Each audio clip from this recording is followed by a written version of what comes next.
After 8 years, this Prime Minister is not worth the cost of mortgage payments, which are already up 150%, and the Bank of Canada and the Parliamentary Budget Officer now agree with me that his deficits are driving up interest rates.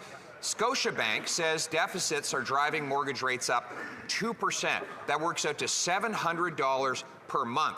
While carpenters and nurses are already living in their cars, and the IMF says Canada's mortgage holders are the most at risk of crisis. Will the Prime Minister finally accept my common sense plan and announce the date and the plan to balance the budget and bring down interest rates on Canadian mortgages so people don't lose their homes? Mr. Speaker, let's be clear and accurate.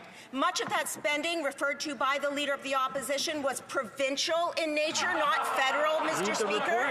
And in addition, unlike the Conservatives, Mr. Speaker, we actually have a plan to help Canadians, especially vulnerable Canadians, and the Deputy Prime Minister will table additional aspects of that plan tomorrow in the fall economic statement.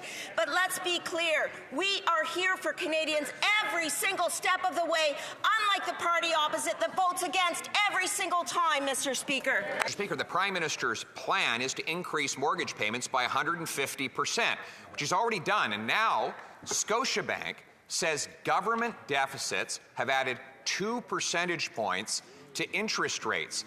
That works out to $700 a month, or $8,400 a year in higher mortgage payments linked directly to deficits, including the massive deficits by this government. A year ago, they promised a balanced budget. They broke the promise 6 months later.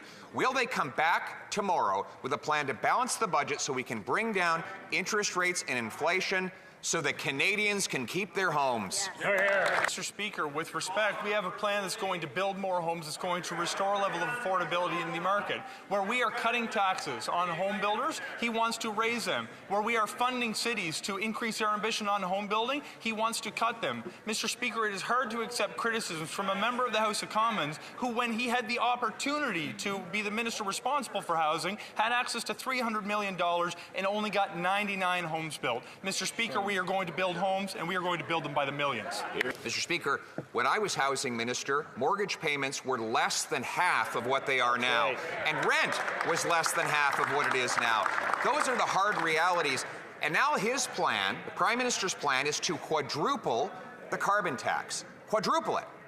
That will increase the cost of gas, heat, groceries, and yes, even housing, because it takes trucks to ship those building materials. We know that we will have a carbon tax election to decide on whether we axe the tax as I choose or whether we hike it as he promises.